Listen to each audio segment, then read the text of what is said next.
Hello दोस्तों, स्वागत है आप सभी का हमारे यूट्यूब चैनल अपडेट स्टडी में। और ये हमारा जनरल साइंस का दूसरा वीडियो है। पहले वीडियो में हमने जनरल साइंस की कुछ बेसिक बातों को बताया था और आज हम उसके आगे कोशिका को पढ़ने वाले हैं। दोस्तों, सेल में हम कोशिका को पढ़ेंगे, कोशिका के प्रकार पढ़ेंगे, जिसमें हम दो प्रकारों को पढ़ेंगे। एक कोशिका का प्रकार होता है विकास के आधार पर, दूसरा होता है संख्या के आधार पर। अब अगर बात करें कोशिका की, तो जैसा कि मैंने पहले ही बताया था, कोशिका शरीर की सबसे छोटी संरचनात्मक और कार्यात्मक इकाई होती है। ठीक है। और कोशिका के बारे में रॉबर्ट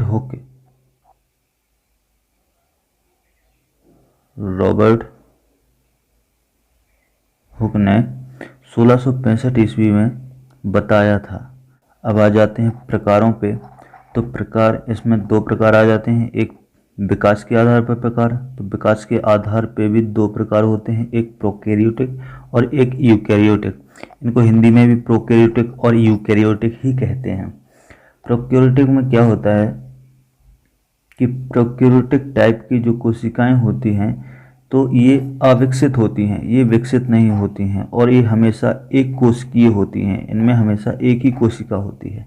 और ये जो यूकैरियोटिक वाली कोशिकाएं होती हैं ये विकसित कोशिकाएं होती हैं। इनमें एक कोशिकीय और बहुकोशिकीय दोनों हो सकते हैं। लेकिन जो प्रोकैरियोटिक होती हैं उनमें हमेशा एक कोशिकीय यानी यूनिसेल्युलर ही होंगे। बात करें दूसरे प्रकार की जो संख्या के आधार पर है, यूनिसेल्युलर और मल्टीसेल्युलर, जिसको हिंदी में एक कोशिकीय और बहुकोशिकीय कहते हैं। ठीक है। एक कोशिकीय तो साफ समझ में आता है कि एक ही कोशिका वाले जीव। ठीक है। और मल्टी सेल्यूलर, जिसमें बहुत सारी सेल होते हैं, बहुत सारी कोशिकाएं होती हैं, तो उन्हें मल्टी सेल्यूलर कहा जाता है। ठीक है। ये हमारी कोशिका है जिसमें कि अपन को इम्पोर्टेंट चीज़ें हैं जो कि पढ़ने वाली हैं और महत्वपूर्ण हैं, जिसमें गोल्गी काय, जिसको हिंदी में गोल्गी बॉडी कहते हैं, लाइसोसोम, अंतःद्रव जालिका, केंद्रक द्रव, कोशाद्रव, गुणसूत्र, कोशिका झिल्ली, केंद्रक, रिक्तिका और माइटोकॉन्ड्रिया। ये चीज़ें हम पढ़ेंगे।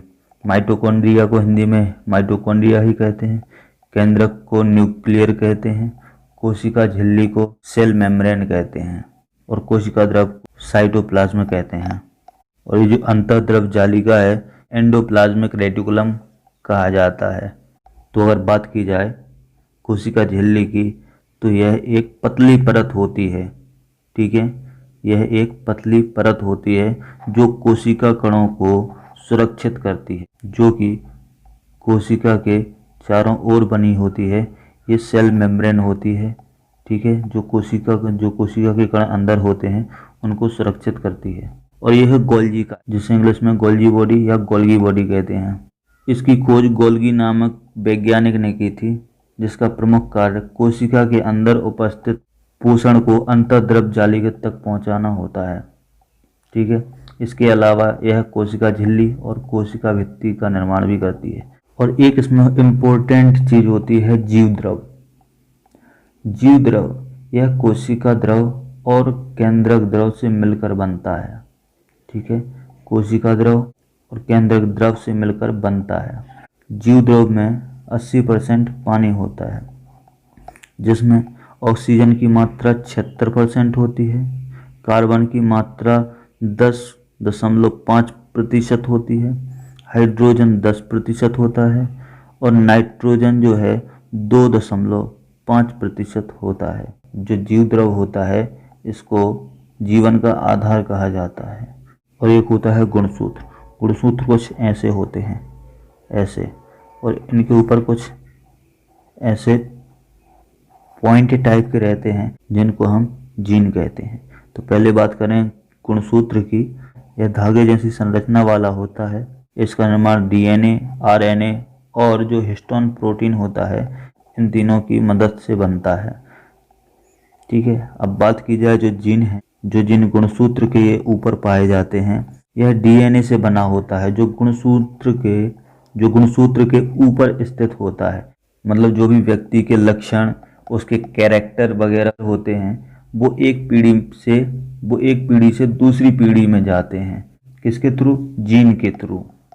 अब बात की जाए लाइसोसोम की, तो जो लाइसोसोम है इसकी खोज डी डुबे नामक एक साइंटिस्ट ने की थी।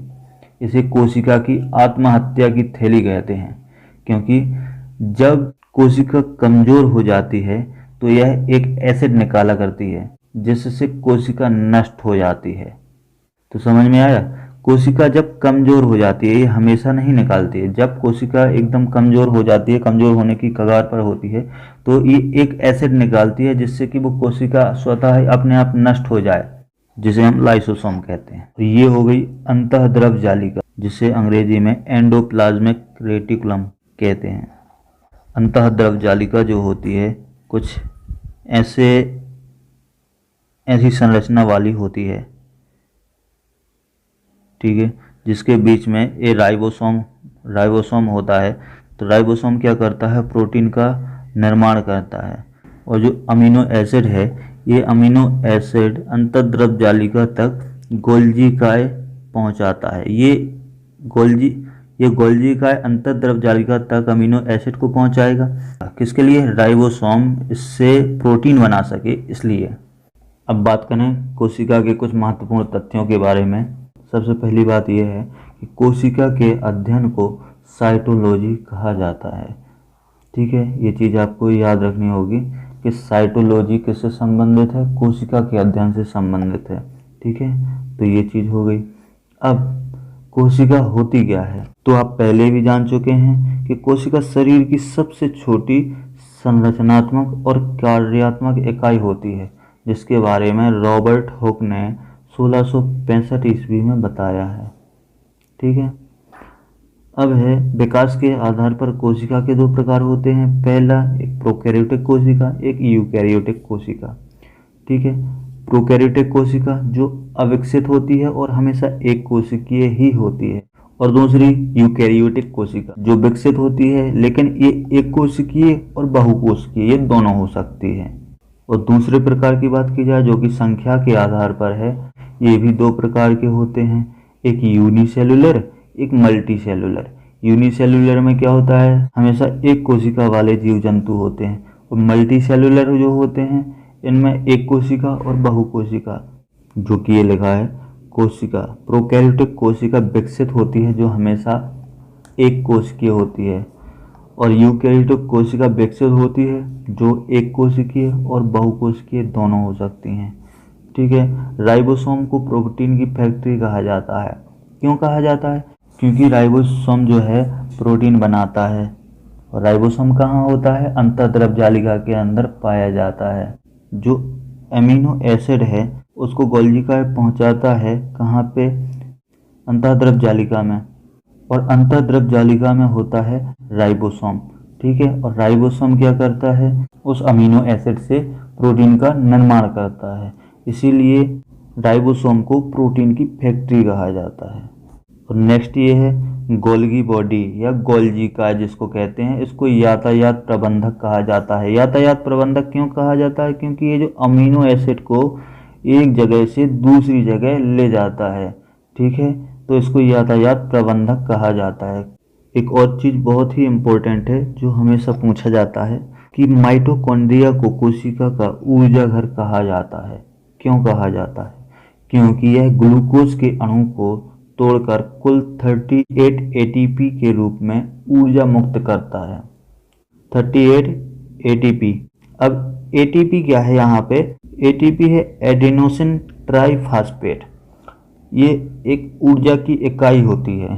ठीक है, तो इतना ऊर्जा ये मुक्त करता है। ये जब ग्लूकोज के अणुओं को तोड़ता है तो ये हमेशा ऑक्सीजन की उपस्थिति में ही तोड़ता है, इसीलिए इसको पर्याप्त मात्रा में ऑक्सीजन की ज़रूरत होती है जिससे कि ये ग्लूकोज के अणुओं को तोड़ सके और ऊर्जा दे सके।